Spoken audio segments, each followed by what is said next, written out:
Good afternoon, YouTube. Welcome back to the channel. This is IMAX Sports with another football video, and yes, I am back to doing some football content. I'm probably going to try and put out a couple football videos a week from now on until the start of the season.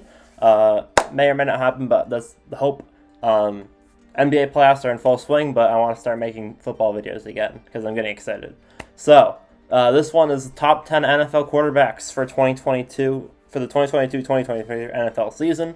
I'm going to be going over my top 10 quarterbacks and my projections for their season, as well as what things will have the biggest impact and whether or not they will have amazing seasons or average seasons.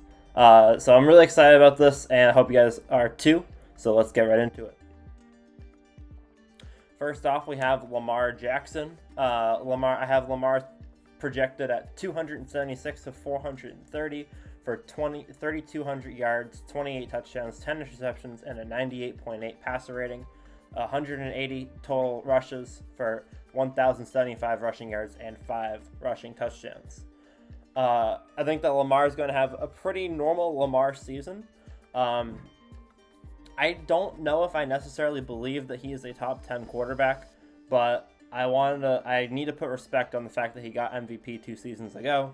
Although other quarterbacks have had better seasons since that wasn't a highlight MVP season. It was a very strong showing, and I think that he does have potential to do that again. Lamar is a very strong quarterback in the league, but my concerns are who's he going to throw to. They lost Marquise Brown. They have a very strong rushing game, but I think that finding an offensive balance that works with the Ravens offense this season is going to be difficult.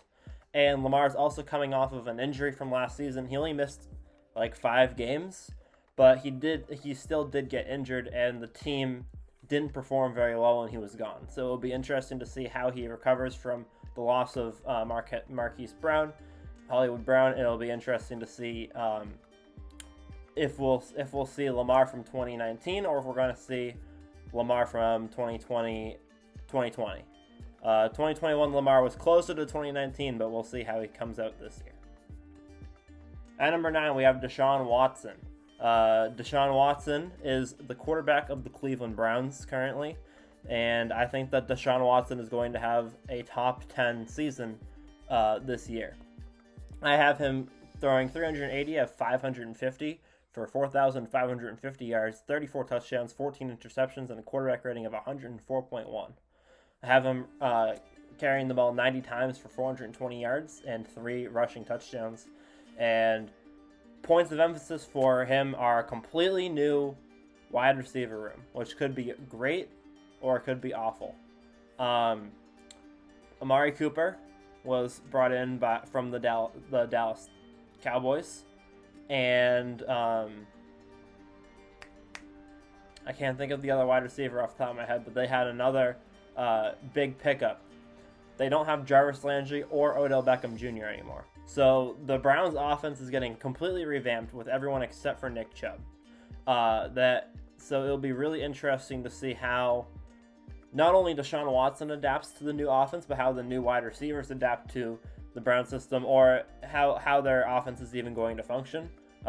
Watson missed the 2021 season, although he did lead the league in passing yards in 2020, and I think that he's going to have a very strong showing this season. Whether or not they make the playoffs is a different question, but I think he'll have a very strong showing as a quarterback. At number 8, we have Justin Herbert. Justin Herbert I have projected to throw 420 out of 640 for 4,700 yards, 37 touchdowns, 7 interceptions, and 101.5 passer rating. I have him carrying the ball 50 times for 300 yards next season and 2 rushing touchdowns. Points of emphasis: how does he take his game to the next level? Justin Herbert had a very strong showing for passing yards in his rookie season and last year, and he upped his touchdowns. I think that one way he can improve his game is to be more conservative not be more conservative, but be safer with the ball. I think that he's going to lower his interceptions this season. I think that that's going to help improve his game a little bit. I think that he's going to be safer with the ball, and I think that they're going to get Austin Eckler going better in the running game. Not as much in the catching game, but I think that they're also going to get him going in the running game as well. I think Austin Eckler is going to be a top 5 running back once again, and I think Justin Herbert's going to benefit a lot from that. He's going to have more openness on offense, and it's going to be a really good season for him. Number 7, Russell Wilson. I have Russell Wilson projected at 410 out of 600 for 4,500 yards, 35 touchdowns, 6 interceptions, and a passer rating of 105.9. The last couple seasons, Russell Wilson's had some interception issues. Last year, not as bad as 2020, but still not fantastic for Russell Wilson standards. I think that he's going to reel that back this year. I think that after the injury, he's going to take a step back. He's going to look at his new offense. He's going to look at his new young wide receivers with Jerry Jeudy, Patrick Surtain, the one that's been there for a couple of years, I can't think, Cortland Sutton, and their running back group, which is also still very strong. And I think that Russell Wilson's he might take a week or two to get adjusted to playing on the Broncos, but with a very strong defense that the Broncos have had consistently for the last few seasons, I think that Russell Wilson is going to come out swinging. I think that he's been a facilitator a lot of the time in his career. I think that his defense, for the seasons that he went far in the playoffs, his defense did a lot, and he was a very strong facilitator. I think that this year he's going to start to open up the passing game a lot more than he has in the past. He's only had a few seasons with 500 passes. I think he'll have 600 this year, and I think that his rushing game is going to increase from the last couple of seasons as well. At number 6, we have Joe Burrow. I have Joe Burrow completing 378 out of 540 for 4,650 yards, 38 touchdowns, and 9 interceptions for a passer rating of 112.8. I think that he's going to lead the league in passer rating next season, with 40 rushes for 130 yards and 2 rushing touchdowns on the ground as well. I think the biggest point of attention for Joe Burrow is whether or not he'll bring the momentum from last season into this season. The start of last season wasn't bad, but it wasn't as good as he was playing towards the end of the year. The last few weeks of the season, he played phenomenally. He beat Kansas City twice in offensive shootouts, and I think that if he can bring that same momentum into next season, then he has potential to win the MVP. He does. But I think that if he doesn't have that same momentum and and he needs to ease into it again, I think that it'll be interesting to see how it develops over the season. But I think that he very well could bring in a lot of that momentum for next year and be really strong out the gate. He's definitely going to be a top 10 quarterback, maybe top 5. We'll see, but I think that him and the Bengals are going to have a tough time in that division. I think they still have a pretty good chance of winning it. At number 5, we have Patrick Mahomes. 440 out of 650 for 5,300 yards is my prediction. I think he'll have 34 touchdowns and 14 interceptions. Tyreek Hill has been his big touchdown machine so far in his career. Travis Kelce's gotten some decent numbers. There's been some other guys here and there, but Tyreek Hill has been their consistent touchdown machine. Tyreek Hill is gone. I think that Patrick Mahomes is going to have a more inconsistent season with all of the new guys. Juju Smith-Schuster, great receiver, inconsistent. Marquez Valdes-Scantling hasn't had a lot of time as a starter. Josh Gordon. It's Josh Gordon. We all know his inconsistencies. I think that Patrick Mahomes is going to have a more inconsistent season this season than he has in the past few years, but he's still going to do very well. I think he'll have 75 rushes for 425 yards and 4 touchdowns. He's developed his running game more and more and more every year that he's been in the league. I think he's going to continue to develop it. I think that Clyde Edwards-Helaire is going to improve his game this year. And although I don't think that Kansas City's offense is going to be the highest scoring in the regular season, I think that it's going to be a very strong and consistent offense for yardage. I think that they're going to get down the field a lot. I think that they're going to score on a large percentage of drives, although I think that their red zone offense might have the lower consistency. But that's where we're going to see if Travis Kelce really is the red zone tight end that we all think he is. Number 4, Matthew Stafford. I have Matthew Stafford passing 415 of 620 for 4,900 yards, 39 touchdowns, and 9 interceptions. for a passer rating of 105.7, 25 rushes for 80 yards, and 1 touchdown on the ground. Points of emphasis for Matthew Stafford, second year on the team. What things can you change? What personnel changes are going on in the program that you need to adjust for? And how do you improve after winning the Super Bowl? I think that one of the hardest things for teams, especially teams like the Rams this year, who either kept a lot of their players or got better, is how can you improve after winning the Super Bowl? Tom Brady and the Buccaneers had a little trouble with this. I think that they stayed very consistent last year from the year before, although they threw the ball a lot more in the regular season. And I think that teams kind of figured that out towards the end of the year. So it'll be interesting to see how the Rams and Matthew Stafford try and differentiate from last season. I think that they're going to have a really strong showing this year. Obviously, they just won the Super Bowl and they improved their defense. And I think Matthew Stafford is going to have an even better season this year than last year. And I think his interceptions are going to be down. I think that's one way they're going to improve his less turnovers, and that starts with Matthew Stafford. At number 3, I have Aaron Rodgers. Aaron Rodgers has won the MVP 2 seasons in a row. And although he's missing Davante Adams, I could not put him out of the top 3 after winning MVP 2 seasons in a row. I don't know if he's going to be top 3 in production or top 3 in value in the MVP race next year or what. I think that there's a lot of question marks with the Green Bay Packers missing Davante Adams and Marquez Valdes-Scantling because we don't know who's going to step up. They do have Aaron Jones, and they do have A.J. Dillon, which are going to be their consistent ground forces. But as for Aaron Rodgers in the passing game, it'll be interesting to see how he grows with this new team next year. I have him passing 365 out of 550 attempts, 4,300 yards, 39 touchdowns, 8 picks, and a passer rating of 107.5 with 35 carries on the ground, 140 yards, and 2 touchdowns.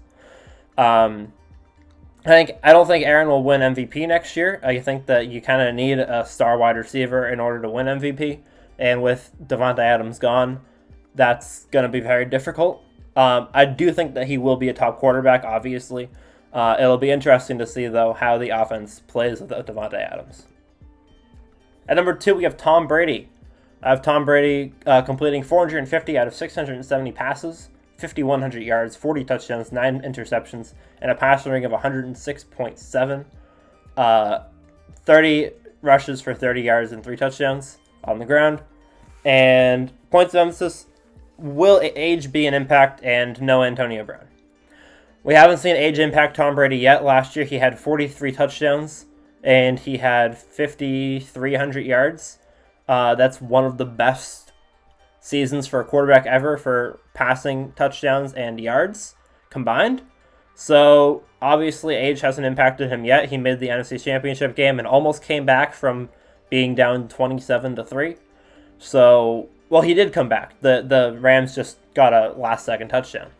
But it'll be interesting to see if age ever has an impact on him, if it happens this year, and how the impact of not having Antonio Brown will impact the Buccaneers, because they played remarkably differently with Antonio Brown than without Antonio Brown the past couple of seasons. And the playoffs were another emphasis on that. He has been able to develop some of these other guys, so I think that Cyril Grayson, and I think that the new addition of Russell Gage and some of these other players are going to have a bigger impact. But with Antonio Brown and potentially Gronk both gone, the Buccaneers offense, as much as the Packers offense, is going to be questionable next year.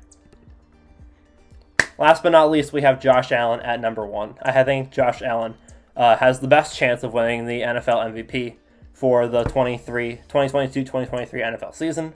That's coming from a Patriots fan. I have Josh Allen completing 486 out of his 700 passes.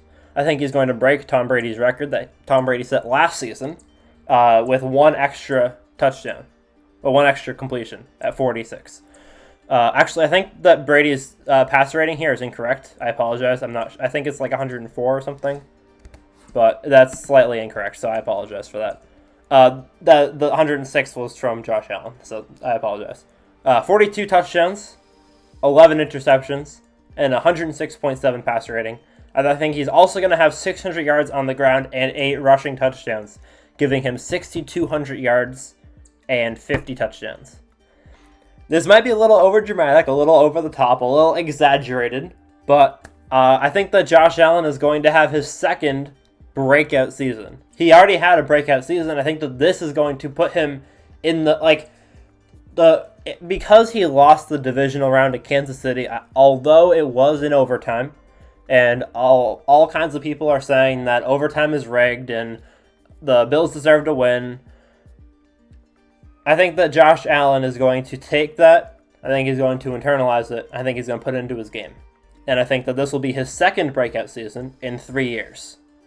And I think that Gabriel Davis, who had an amazing playoffs, O.J. Howard, who came from Tampa as a backup tight end for the Bills, and Jamison Crowder, who has been a phenomenal player his whole career but was stuck on the Jets. He's been stuck on subpar teams and subpar roles.